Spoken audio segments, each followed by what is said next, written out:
The fluorescent lights hummed their familiar tune above the emergency room floor as Sarah Chun adjusted the foredrip for bed 3.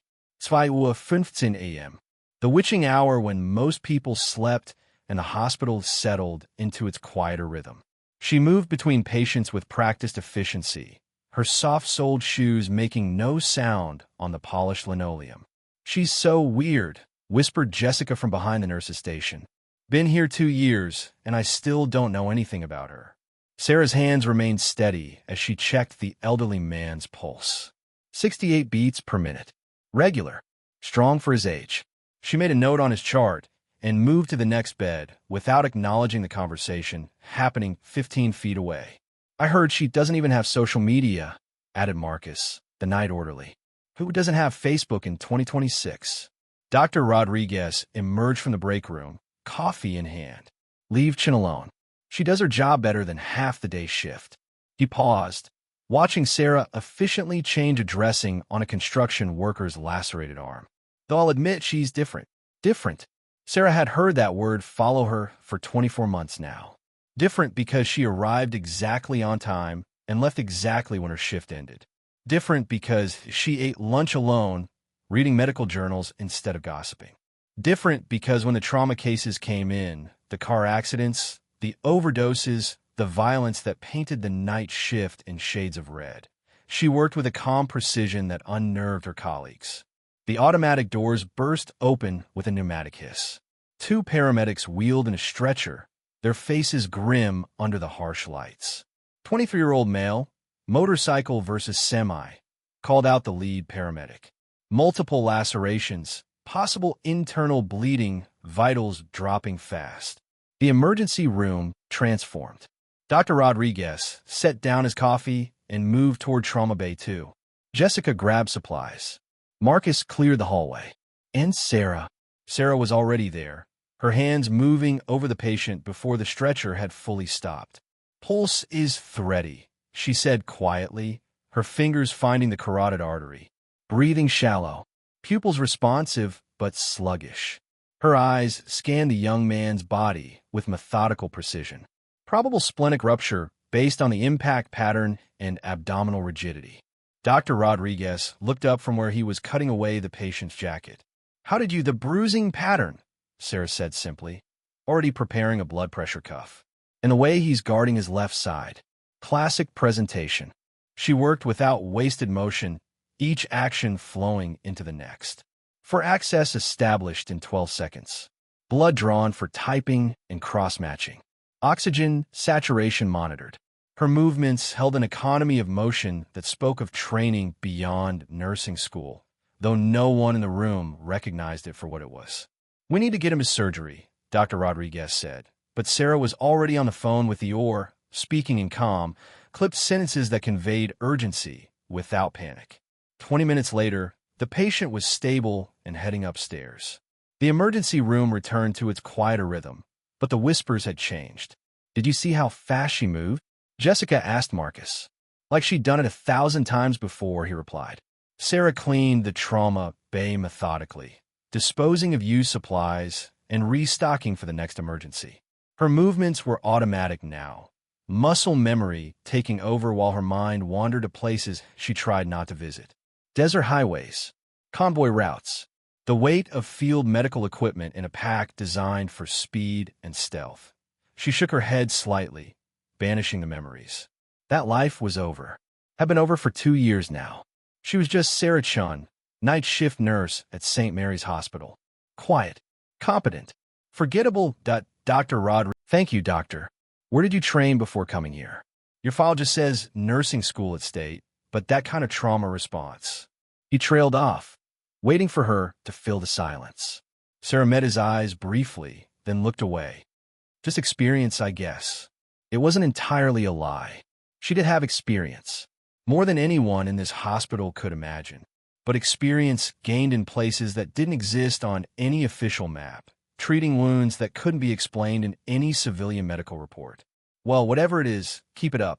Dr. Rodriguez walked away, leaving Sarah alone with the hum of machines and the distant sound of Jessica and Marcus returning to their speculation about the mysterious night nurse. Sarah checked her watch. The high was 7:40 a.m.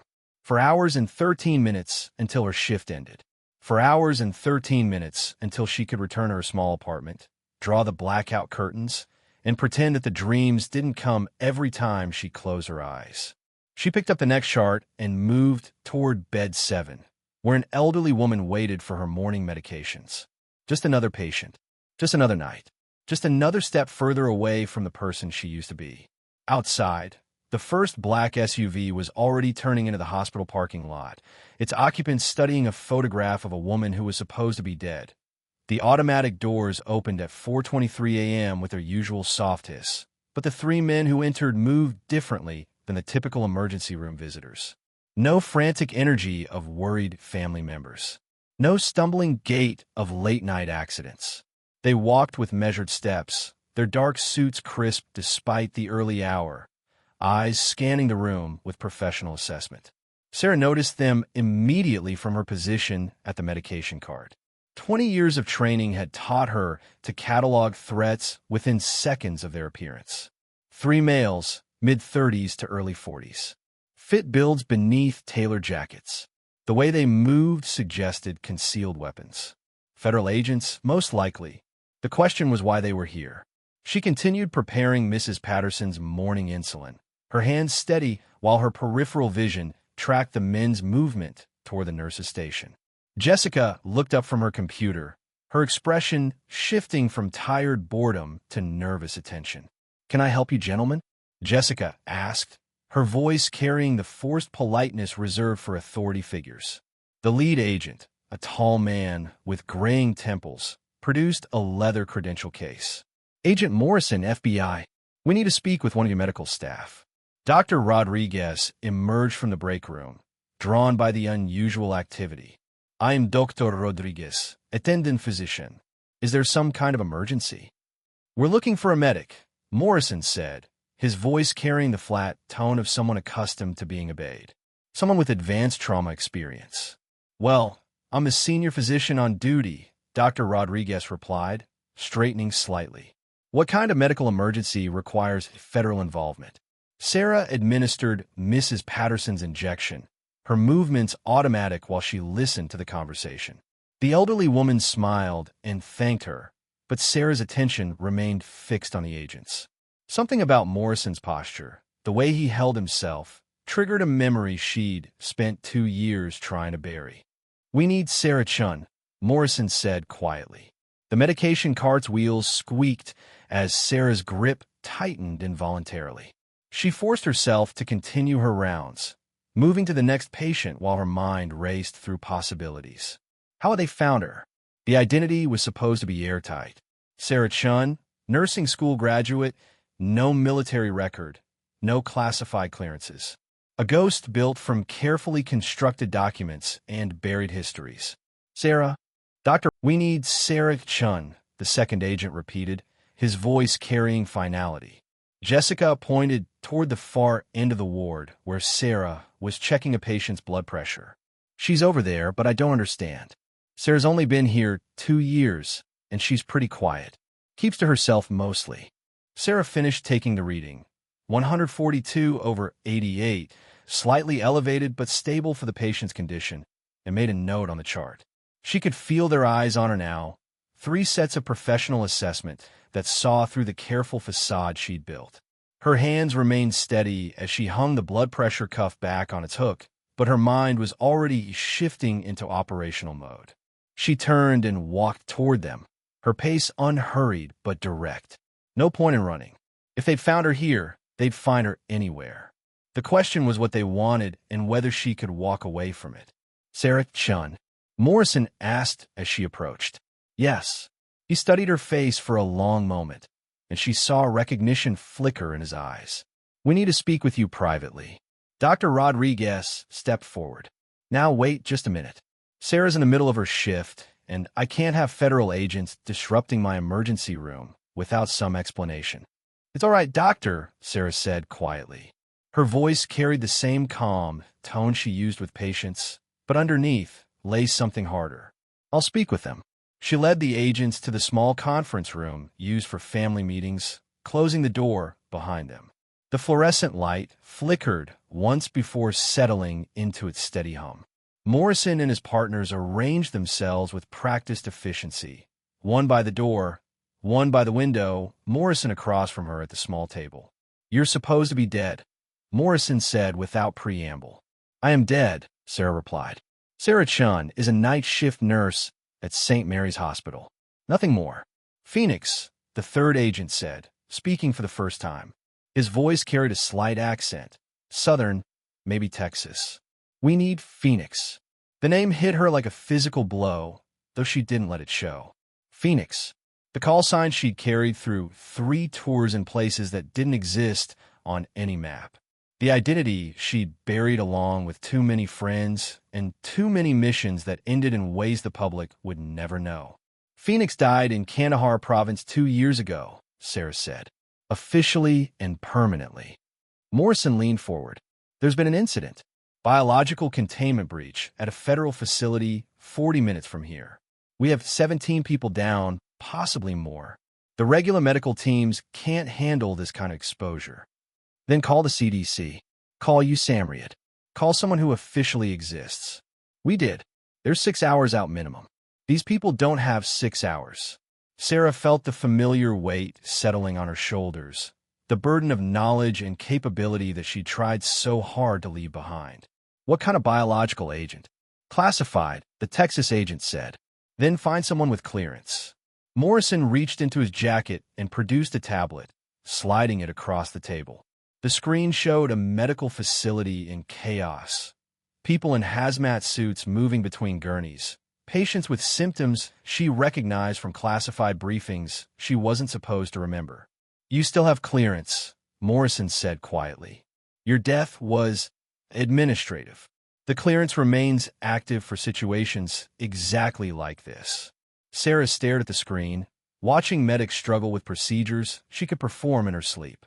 People were dying while she sat in a conference room pretending to be someone else. The weight of responsibility pressed against the careful walls she'd built around her new life. "I can't," she said finally. "I'm not that person anymore." Morrison stood, his partners following suit. He placed a card on the table, black, with only a phone number printed in white. "We'll be in the parking lot for 10 minutes. After that, we find another way."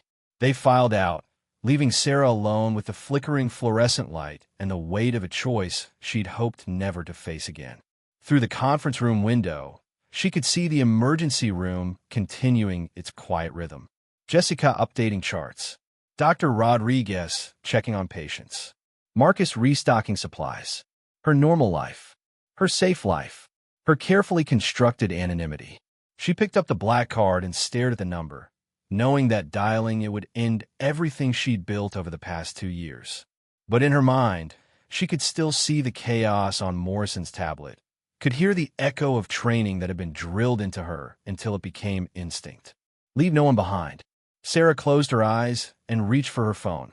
The black SUV's interior smelled of leather and tension. Sarah sat in the back seat between Morrison and the Texas agent, whose name she'd learned was Collins. The third agent, Rodriguez, no relation to her doctor, drove with the smooth efficiency of someone trained in tactical vehicle operations. The dashboard clock read 4:47 a.m. as they pulled away from St. Mary's Hospital.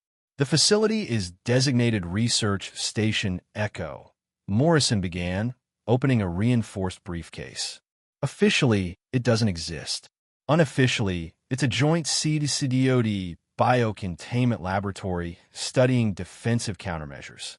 Sarah watched the familiar landscape blur past the tinted windows.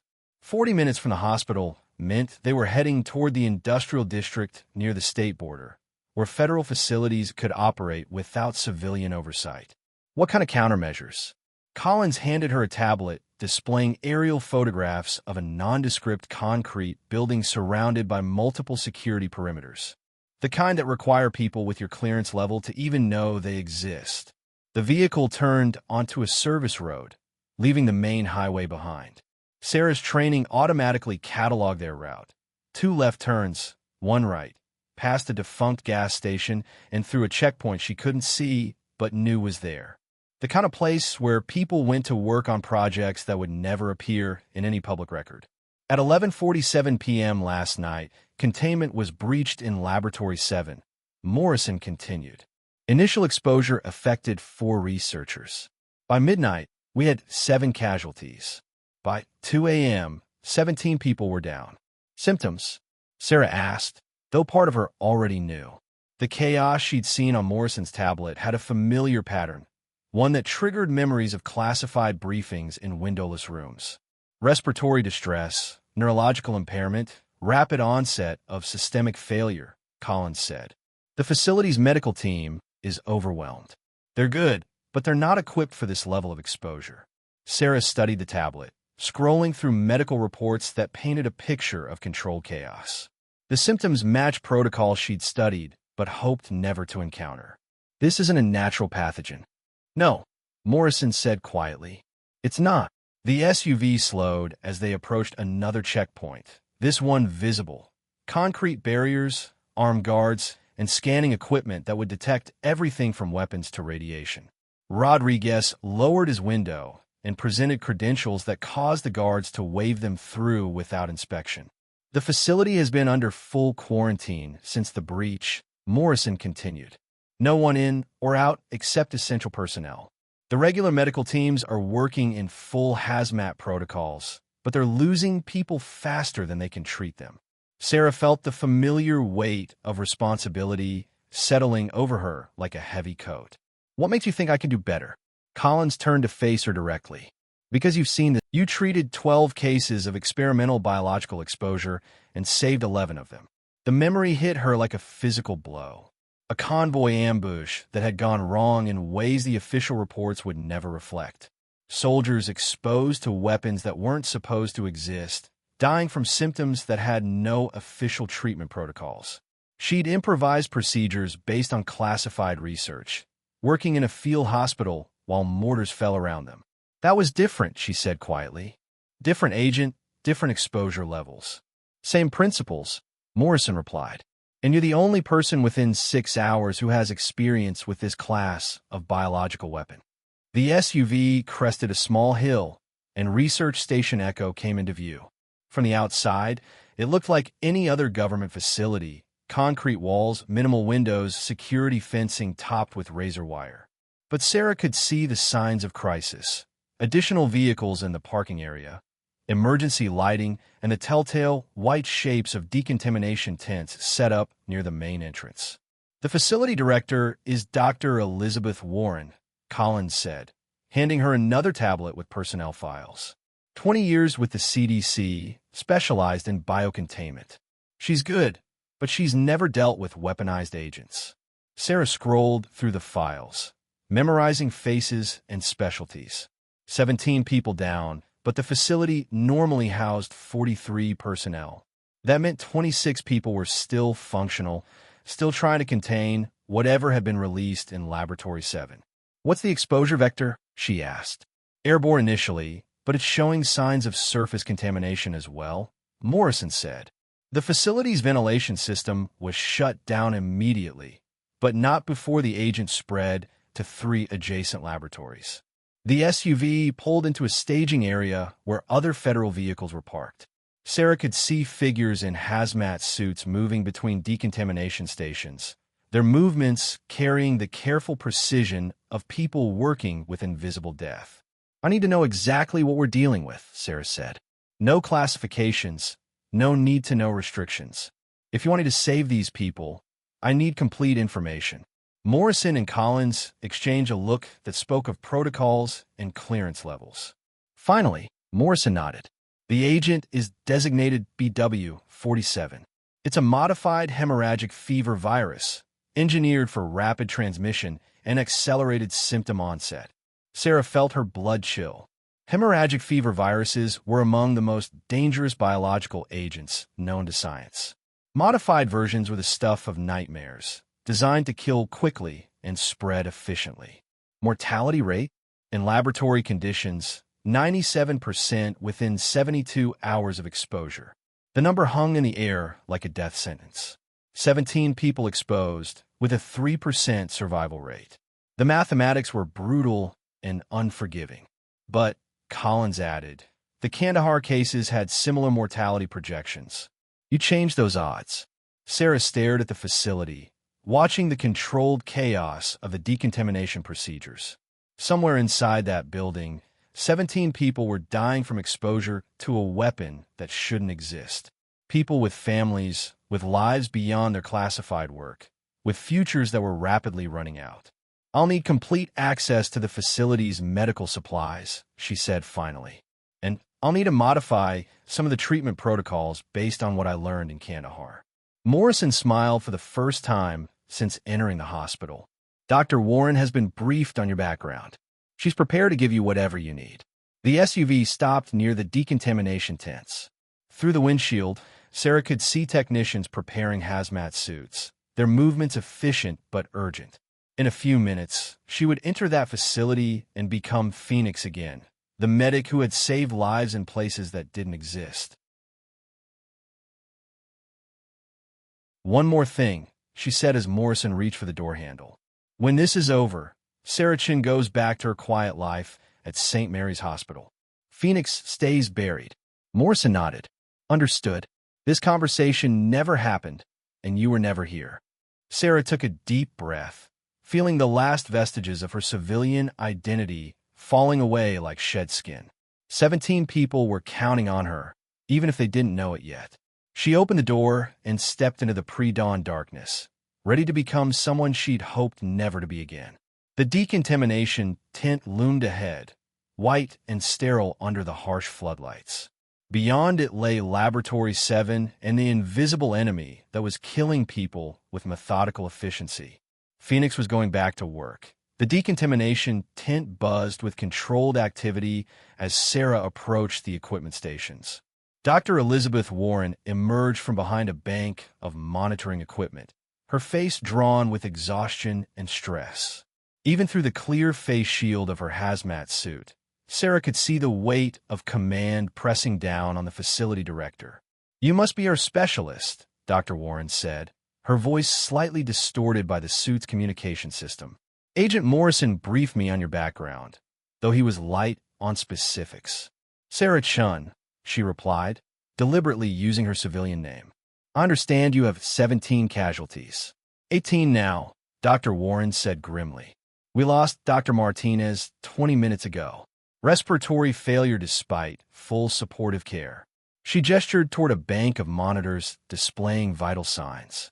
"The others are deteriorating rapidly. Whatever protocols we're using aren't working." Sarah studied the readouts, her mind automatically processing the data.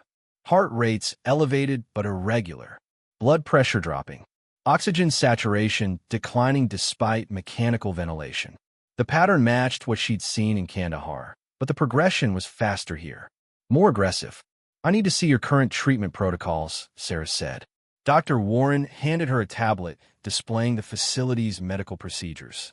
Standard hemorrhagic fever protocols, supportive care, fluid management, antiviral medications that had limited effectiveness against weaponized agents. Good medicine, but not designed for what they were facing. "These won't work," Sarah said after reviewing the protocols. "BW 47 is engineered to resist standard treatments. You need to modify your approach." "Modify how?" Dr. Warren asked. "We're following CDC guidelines for hemorrhagic fever exposure." Sarah looked around the decontamination area, cataloging available equipment and supplies. "The guidelines assume natural pathogens. This agent has been modified to exploit standard treatment protocols. In Kandahar, we learned that conventional approaches actually accelerated mortality in some cases." She moved to the equipment lockers, her hands automatically finding supplies she would need. For tubing, specialized medications, monitoring equipment that could track multiple biological markers simultaneously. Her movements carried the efficiency of someone who had done this before under much worse conditions. "What did you do differently?" Dr. Warren asked, following Sarah's preparation with professional interest. "Combination therapy using off-label medications," Sarah replied, pulling vials from the pharmaceutical storage. "The key is disrupting the virus's replication cycle at multiple points simultaneously." Standard antivirals target one pathway. We need to hit 3. She began assembling a mobile treatment kit, her hands moving with practiced precision. Each item had a specific purpose. Each medication calculated for maximum effectiveness against an enemy that had been designed to kill efficiently. That's highly experimental, Dr. Warren said. 18 people are already gone. How many more are you willing to lose following guidelines that don't work? Dr. Warren was quiet for a moment, watching Sarah's methodical preparation. What's your success rate with this approach? In Kandahar, 11 out of 12 survived. Sarah didn't mention that the 12th casualty had died because they'd run out of supplies, not because the treatment had failed. Some details weren't relevant to the current situation. 11 out of 12, Dr. Warren repeated, against a 97% mortality rate. The agents aren't identical, but the principles should apply. Sarah finished assembling her kit and turned to face the facility director. I need complete autonomy in the treatment area. No interference, no second-guessing. These people don't have time for committee decisions. Dr. Warren studied her for a long moment, weighing protocols against desperation. Finally, she nodded. You'll have whatever you need, but I want to observe your procedures. If this works, we need to document everything for future cases. Sarah felt a chill that had nothing to do with the decontamination tent's air conditioning. Future cases implied that BW-47 wasn't an isolated incident, that somewhere in the classified world she'd left behind, people were preparing for biological warfare on a scale that civilian medicine couldn't comprehend. Understood, she said simply. A technician approached with a hazmat suit size for Sarah's frame. She accepted it without comment, her hands automatically checking seals and connections with the thoroughness of someone whose life had depended on such equipment. The suit felt familiar despite 2 years away from it, like putting on an old uniform that still fit perfectly. The treatment area is through the main facility entrance, Dr. Warren explained as Sarah suited up. We've converted Laboratory 4 into a makeshift intensive care unit. All 17 remaining patients are there under full isolation protocols. Sarah sealed her helmet and activated the suit's communication system. Her voice now carried the same electronic distortion as everyone else in the facility, another layer of anonymity between Phoenix and Saracen. What's the facility's current status? She asked as they moved toward the main entrance. Full lockdown since the breach. No one in or out except essential personnel. The contaminated areas are sealed, but we're monitoring for secondary exposure. Dr. Warren paused at the entrance scanner, waiting for the security system to verify their credentials. The good news is that containment appears to be holding. The bad news is that we still don't know exactly how the initial breach occurred. The scanner beeped approval, and the heavy doors slid open with a pneumatic hiss. Sarah stepped into Research Station Echo, her senses automatically cataloging the environment. Filtered air with a slight chemical tang from the decontamination systems. Subdued lighting designed to minimize stress on contaminated personnel. The quiet hum of life support equipment working overtime to keep 17 people alive.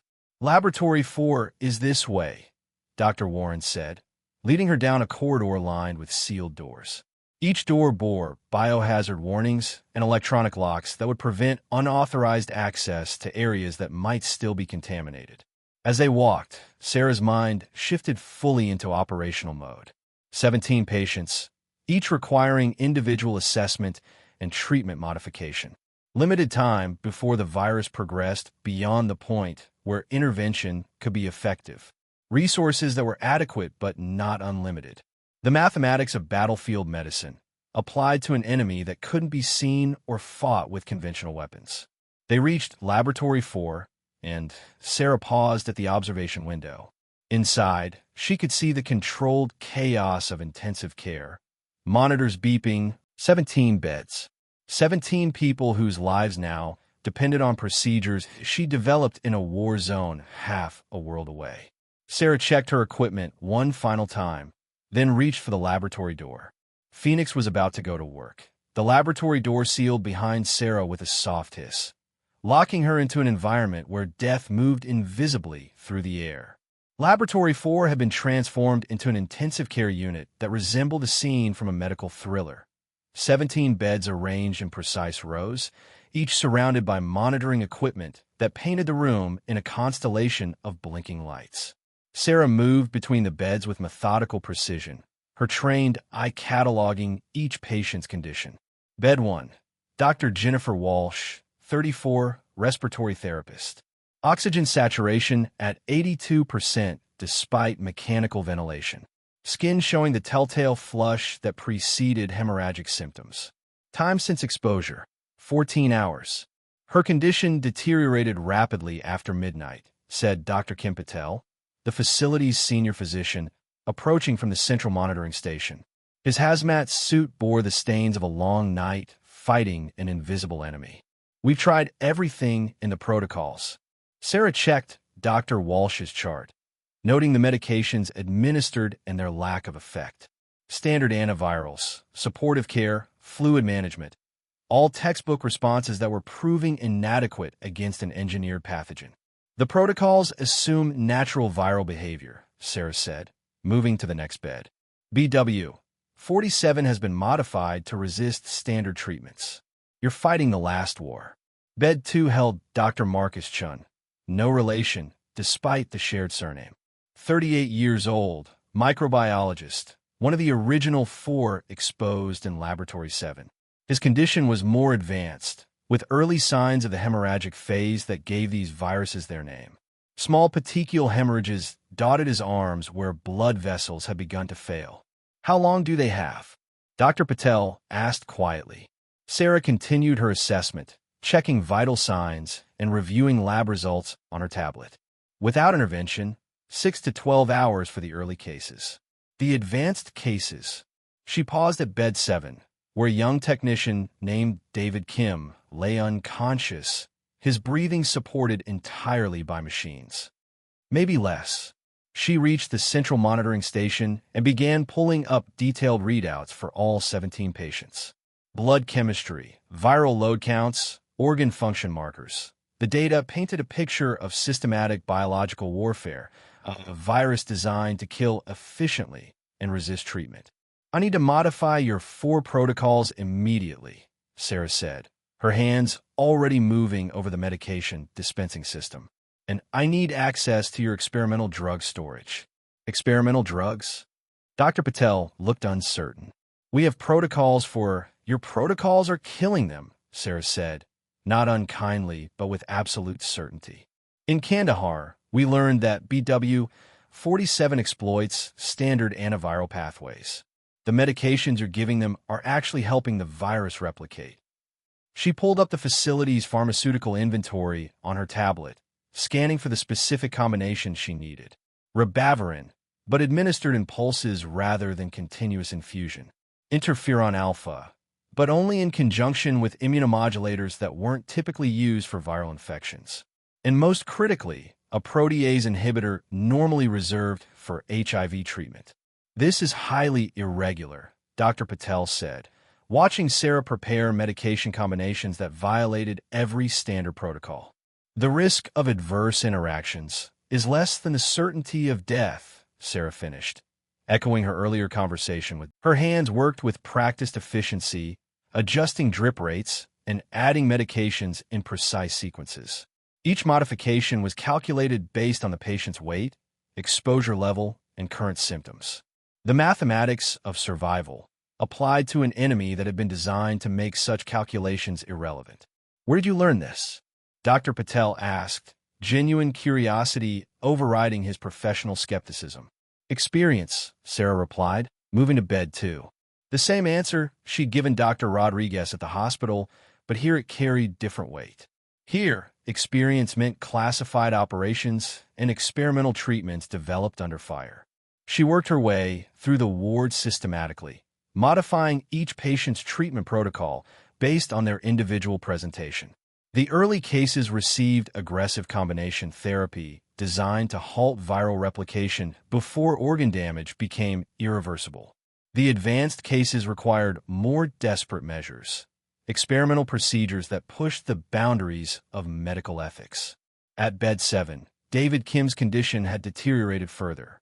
His blood pressure was dropping despite maximum vasopressor support, and his liver function showed signs of imminent failure. Sarah studied his chart, calculating dosages for a treatment protocol that existed in no official medical literature. "What are you giving him?" Dr. Patel asked, watching Sarah prepare a complex mixture. "Plasmapheresis preparation," Sarah said, inserting the 4-line with practiced precision. "We're going to filter his blood directly, remove viral particles before they can complete replication cycles." "That's—" Dr. Patel paused, processing the implications.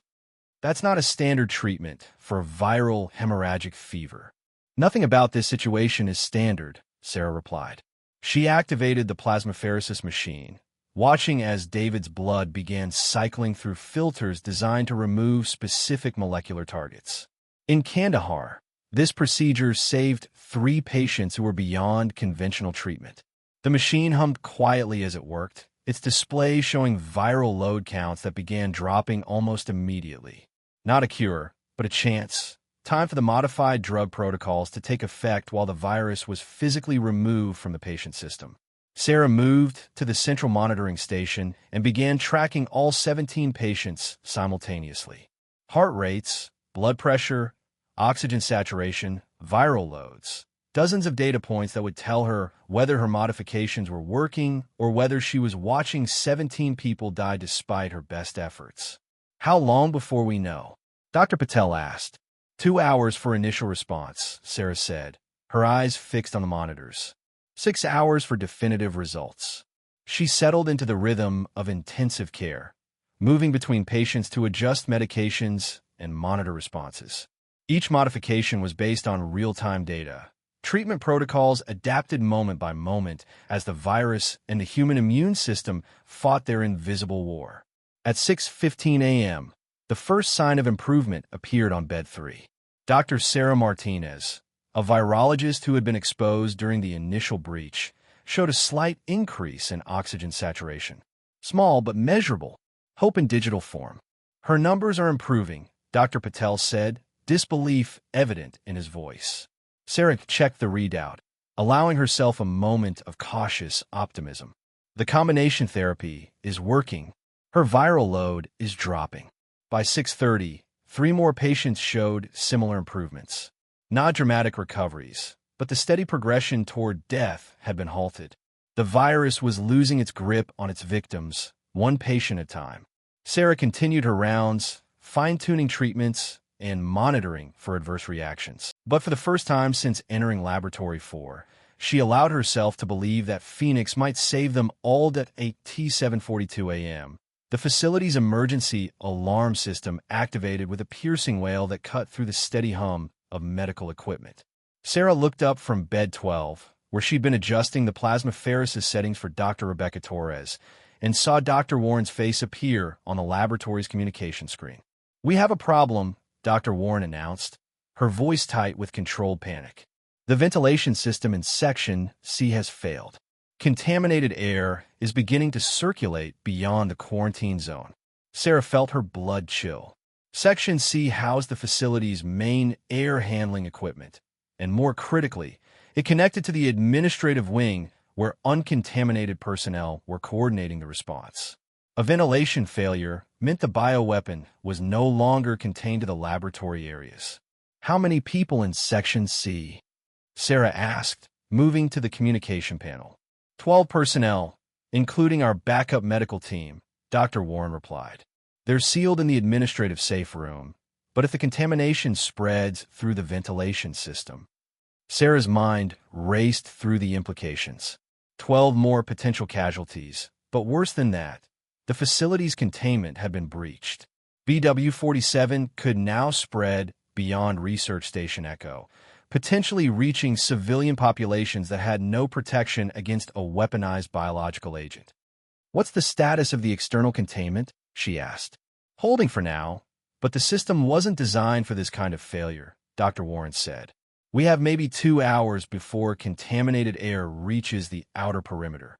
Dr. Patel looked up from bed 9, where he'd been monitoring the improved vital signs of Dr. James Wright. "Can we evacuate the affected personnel?"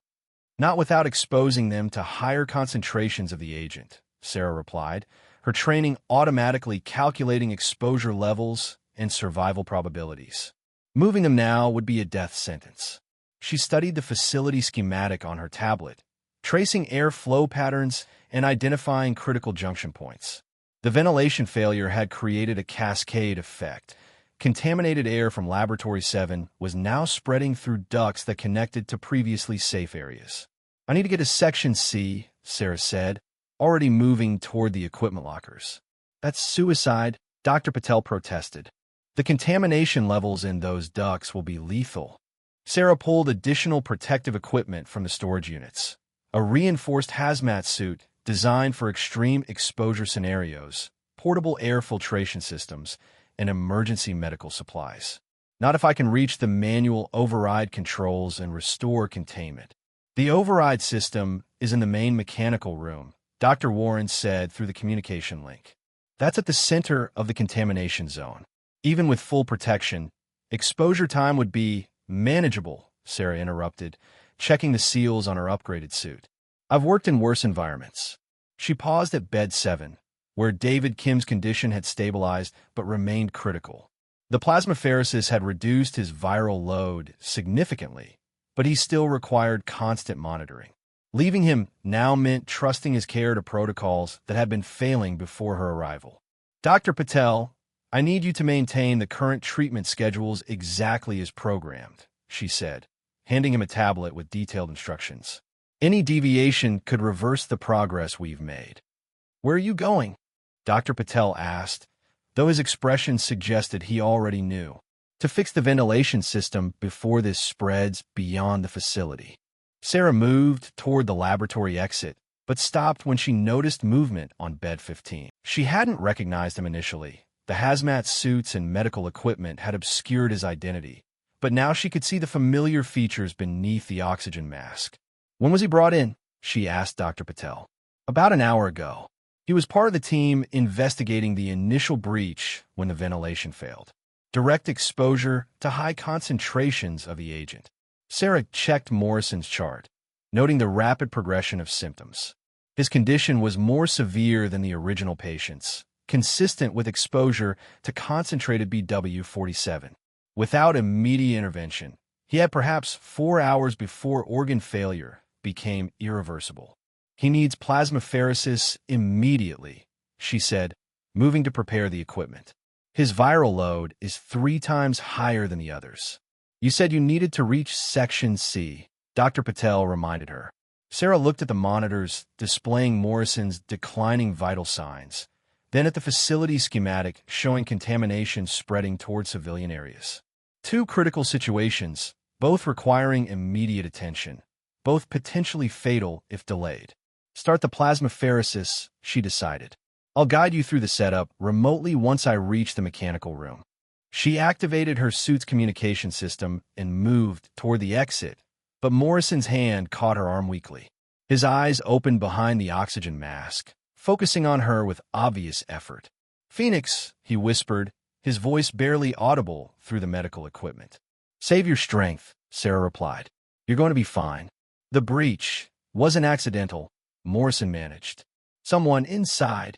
His eyes closed again as the sedatives took effect, but his words echoed in Sarah's mind as she left Laboratory 4. An inside job meant the facility had been compromised from within, that someone with access and knowledge had deliberately released BW-47. The implications were staggering. This wasn't an accident or equipment failure, but an act of biological terrorism. Sarah moved through the facility corridors towards Section C, her mind processing the new information while her hands automatically checked equipment and calculated exposure times. If Morrison was right, then fixing the ventilation system might not be enough. Someone inside Research Station Echo wanted the bioweapon to spread, and they might have additional contingencies in place. The corridor leading to Section C was eerily quiet, emergency lighting casting long shadows between sealed doorways. Sarah's radiation detector began clicking more rapidly as she approached the contaminated zone, indicating increasing levels of airborne biological agents. At the entrance to the mechanical room, She paused to check her equipment one final time. Portable air filtration, emergency medical supplies, communication link to Laboratory 4. Everything she needed to restore containment and save the 12 people trapped in Section C. But as she reached for the door controls, Sarah noticed something that made her blood run cold. The mechanical room's security panel showed recent access. Someone had entered the room just 20 minutes ago, well after the ventilation failure had begun. Someone was still inside the contamination zone, and they weren't there to fix the system.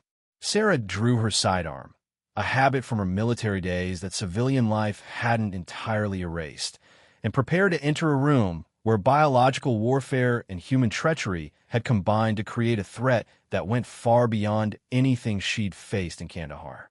The door slid open, revealing darkness and the sound of machinery that should have been silent. The mechanical room stretched before Sarah like a cathedral of industrial equipment. Massive air handlers, filtration systems, and ductwork that formed the facility's respiratory system. Emergency lighting cast harsh shadows between the machines. Movement near the central control panel caught her attention. A figure in a hazmat suit worked methodically at the system's main computer, their actions deliberate and practiced. Sarah recognized the body language immediately. This wasn't someone trying to repair the ventilation system. This was sabotage in progress. "Step away from the controls," Sarah called out, her weapon trained on the figure. The person turned slowly, and Sarah saw Dr. Elena Vasquez through the face shield, the facility's senior systems engineer, someone with complete access to all mechanical systems. Someone who could have caused the initial breach and was now ensuring it spread beyond containment. "Phoenix," Dr. Vasquez said, her voice carrying no surprise. "I wondered when you'd arrive." "What?" Sarah asked, moving closer while keeping her weapon steady. 17 people are dying because of what you've done. 17 people who were working on weapons that should never exist, Dr. Vasquez replied, her hands still moving over the control panel. BW-47 was designed to be deployed against civilian populations. I'm ensuring it can never be used. Sarah's mind raced through the implications. Dr. Vasquez wasn't a terrorist. She was a whistleblower, someone who had decided that destroying the research was worth the cost in human lives. The moral calculus was complex and terrible, but Sarah had seen enough classified projects to understand the reasoning. There are other ways to stop weapons research, Sarah said. Ways that don't involve murder. Are there? Dr. Vasquez asked, finally turning to face her fully.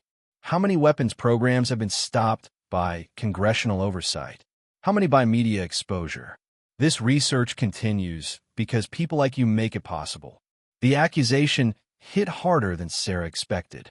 She had been part of the system that created weapons like BW-47, had used her medical skills to develop countermeasures that made biological warfare seem manageable.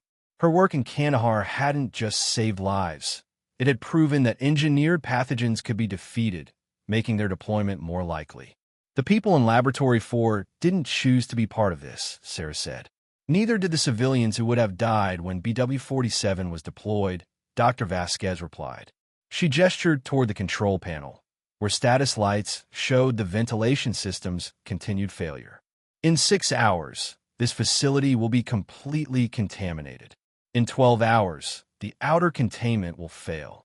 The research will be destroyed, and the world will be safer.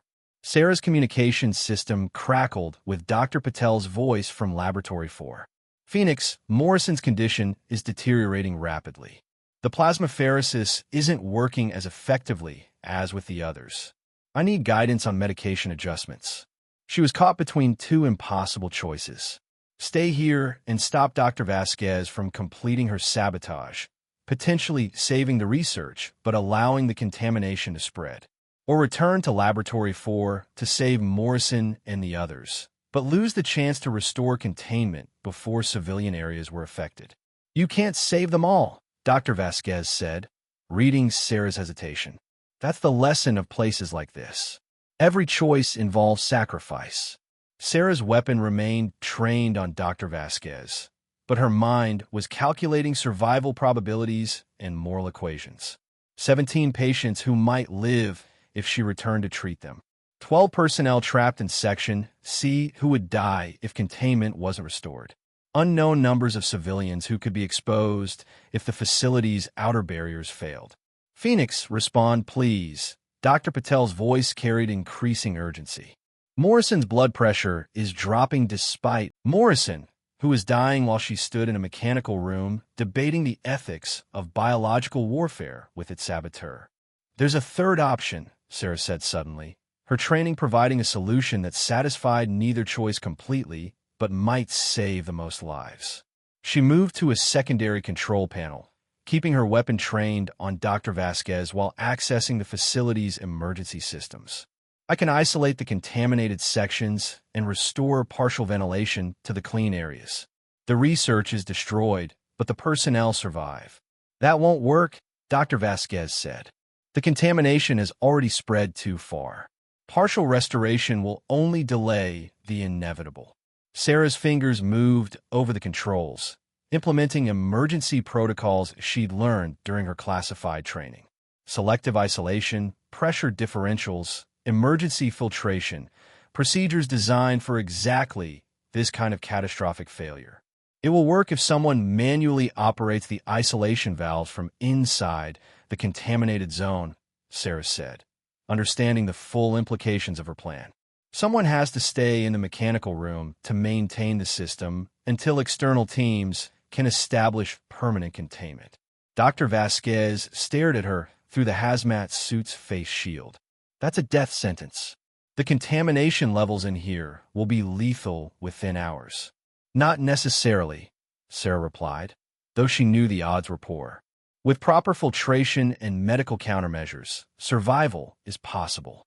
Unlikely, but possible. Her communication system crackled again. Phoenix, I'm losing him. Morrison's going into cardiac arrest. Sarah looked at the control panel, then at Dr. Vasquez, then at the sealed door that led back to Laboratory 4. 3 choices, each requiring sacrifice, each carrying the weight of lives that hung in the balance. She made her decision with a cold calculation that had kept her alive through 3 tours in classified war zones.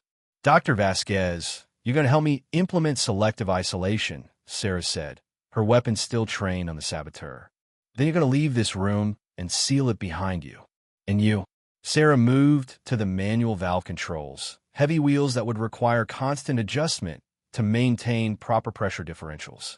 I'm staying here to operate the system manually. The contamination gets contained, the personnel survive, and the research is destroyed. Everyone gets part of what they want. You'll die in here, Dr. Vasquez said quietly. Sarah began turning the first valve, feeling the massive machinery respond to her input. Air pressure shifted, and her detector's clicking slowed slightly as contaminated air was redirected away from clean areas. Maybe, she said, but 17 people in Laboratory 4 won't. And neither will the 12 in Section C. And neither will whatever civilians might have been exposed if this facility failed completely. She continued working the valves, her movements precise and methodical. Each adjustment bought time for the people she was trying to save, but also increased her own exposure to levels that would soon become unsurvivable. Phoenix, Dr. Patel's voice carried desperation now. I need you here. I can't save them without your guidance. Sarah activated her suit's recording system and began speaking rapidly, documenting every treatment modification and procedure she'd implemented. If she didn't survive, at least her knowledge would. Dr. Patel, I'm transmitting complete treatment protocols to your tablet. Follow them exactly. Morrison needs immediate cardiac support. Increase the epinephrine drip and prepare for emergency cardioversion. She looked at Dr. Vasquez, who stood frozen by the control panel. Go. Seal the room and make sure the isolation holds. Don't let my choice be meaningless. Sarah continued operating the valves, feeling the facility's contamination slowly coming under control. I'm not sacrificing myself for the research. I'm sacrificing myself for the people. That's what medics do. The door sealed behind Dr. Vasquez with a finality that echoed through the mechanical room. Sarah was alone now with the machinery and the invisible enemy that filled the air around her. Her detector clicked faster as contamination levels rose, but the facility's systems were responding. Clean areas were staying clean. Contaminated areas were being isolated. The people she'd sworn to protect were going to live. Sarah settled in for what might be her final shift, operating valves and monitoring systems while her body absorbed levels of BW-47 that would test every treatment protocol she developed. Phoenix was keeping her promise to leave no one behind, even if it meant staying behind herself. The mechanical room had become Sarah's world for 18 hours. 18 hours of manually adjusting valves, monitoring pressure differentials, and watching her radiation detector climb to levels that should have been fatal. Her hazmat suit's filtration system had failed 6 hours ago, leaving her breathing contaminated air while she maintained the isolation protocols that kept the rest of the facility safe. Through her communication system, she'd guided Dr. Patel through the final stages of treatment for all 17 patients. Morrison had survived his cardiac episode and was showing signs of recovery. David Kim had regained consciousness. Dr. Walsh was breathing on her own again. One by one, the people she'd saved from BW-47 were returning to life while she felt her own slipping away. Phoenix, the external containment teams have arrived. Dr. Warren's voice crackled through the speakers. They're establishing permanent isolation protocols. You can leave the mechanical room now. Sarah looked at the valve controls she'd been operating for nearly a day. Her hands shook with exhaustion and the early stages of viral infection, but the pressure readings remained stable. The facility was secure. The contamination was contained. The research that had created BW-47 was destroyed, along with any samples that could be weaponized. Negative, Sarah replied, her voice hoarse from hours of breathing filtered air. I've been exposed to lethal concentrations. Leaving this room would compromise the clean areas. We have decontamination protocols that won't work against this level of exposure, Sarah interrupted. She checked her tablet, where her own vital signs painted a grim picture. Elevated temperature, declining white blood cell count, early signs of the hemorrhagic phase she'd fought so hard to prevent in others. I'm infected. Quarantine protocols require me to remain isolated. The communication channel fell silent for several minutes. Sarah continued her work, making minor adjustments to maintain optimal containment, while her body began the same battle she'd helped 17 others win. The irony wasn't lost on her. She developed the treatments that could save her life, but couldn't administer them to herself in an isolated mechanical room. Phoenix, Morrison's voice came through the speakers, weak but determined. We're not leaving you in there. Agent Morrison, you should be resting, Sarah replied, allowing herself a small smile. Your cardiac function is still compromised. My cardiac function is fine enough to authorize emergency extraction protocols, Morrison said. We're coming to get you. Sarah felt a wave of dizziness and steadied herself against the valve controls. The virus was progressing faster than she'd expected, probably due to the massive exposure levels in the mechanical room. She had perhaps, you don't give orders anymore, remember? Morrison's voice carried a hint of his old authority. You're a night shift nurse at St. Mary's Hospital. You don't have the clearance to override federal extraction protocols. Despite everything, Sarah laughed. Even dying from a biological weapon, Morrison was still playing bureaucratic games. Then I'm requesting medical leave for my nursing position. Personal reasons. The facility's main lights flickered and then stabilized as external power systems came online. Through the mechanical room's small observation window, Sarah could see figures in advanced hazmat suits moving through the corridors. The cavalry had arrived, but too late to change her situation. Dr. Warren to Phoenix, the facility director's voice carried new urgency. We've analyzed your exposure levels and treatment options. There's a possibility of survival if we can get you to a specialized medical facility within 4 hours. Sarah checked her tablet again. Her viral load was climbing rapidly, but not as fast as it should have been given her exposure. The treatments she developed were providing some protection even without direct administration. Perhaps there was a chance after all. What kind of facility? She asked. Military Biocontainment Hospital, 2 hours by helicopter. They have equipment we don't, advanced plasmapheresis, experimental antivirals, full isolation ICU capabilities. Sarah looked at the valve controls that had been her responsibility for 18 hours. The external teams were establishing their own containment systems, but the transition would take time. Leaving now could create gaps in the isolation protocols.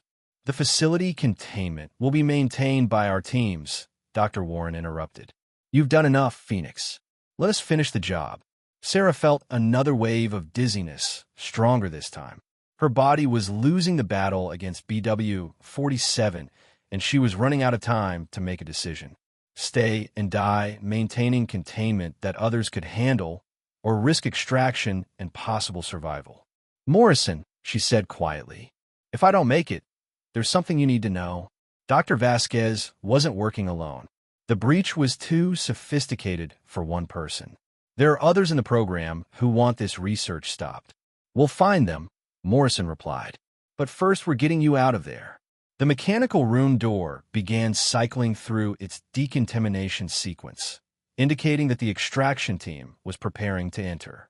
Sarah made one final adjustment to the valve controls, ensuring optimal pressure differentials for the transition to external containment. Phoenix to all stations, she announced. I'm transferring mechanical control to external teams. Maintain current isolation protocols until permanent systems are online. She moved away from the controls, feeling her legs shake with exhaustion and infection. 18 hours of fighting an invisible enemy. 18 hours of keeping death at bay through pure determination and technical skill. Now it was time to trust others to finish what she'd started. The extraction team entered in full protective gear, their movements efficient and professional. They surrounded Sarah with portable isolation equipment, creating a mobile clean room that would protect both her and the facility during transport. Ma'am, we're going to get you to medical care, the team leader said through his suit's communication system. Try to stay conscious during transport. Sarah nodded, though consciousness was becoming increasingly difficult to maintain. As they moved her through the facility corridors, she caught glimpses of Laboratory 4 through observation windows. Empty beds, clean equipment, no sign of the crisis that had consumed the past day. 17 people had gone home to their families because she'd chosen to become. Sarah drifted in and out of consciousness, aware of voices discussing her condition in clinical terms that she understood all too well. Viral load counts, organ function markers, survival probabilities that decreased with each passing hour. She woke 3 days later in a hospital room that looked remarkably similar to the one she'd left at St. Mary's. White walls, monitoring equipment, the familiar hum of medical machinery. But the view outside showed mountains instead of city streets, and the personnel wore military uniforms instead of civilian scrubs. Welcome back, Morrison said from a chair beside her bed. His face was pale but alert, showing signs of his own recent recovery. You've been unconscious for 72 hours. The doctors weren't sure you'd wake up. Sarah tried to speak, but her throat was too dry. Morrison handed her a cup of water, and she managed a few sips before finding her voice. The facility? Secure. Decontaminated. The research has been destroyed, and the investigation into the sabotage is ongoing. Morrison paused. Dr. Vasquez is cooperating. You were right about others being involved. Sarah nodded, feeling exhaustion pull at her consciousness. The patients, all 17 survived. Full recovery expected for 15 of them. The other 2 will have some lasting effects, but they're alive because of what you did. She closed her eyes, feeling the weight of the past few days settling over her like a heavy blanket. Phoenix had completed her final mission, but at a cost that would take time to fully understand. What happens now, she asked. Morrison was quiet for a long moment. Officially, there was a minor containment breach at a CDC facility. No casualties, no public health threat.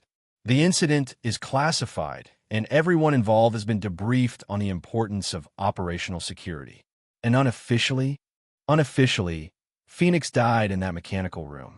Sarah Chun, night shift nurse, took a leave of absence for personal reasons and will be returning to work at a different hospital when she's ready. Sarah opened her eyes and looked at Morrison. Which hospital? That's up to you. We can arrange placement anywhere in the country. New identity, new background, complete separation from anything that happened here.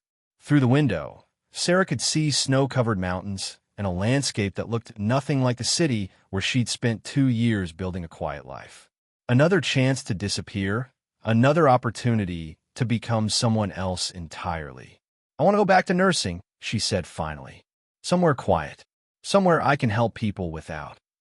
She gestured vaguely at the military hospital around them. "Without saving the world?" Morrison asked with a slight smile.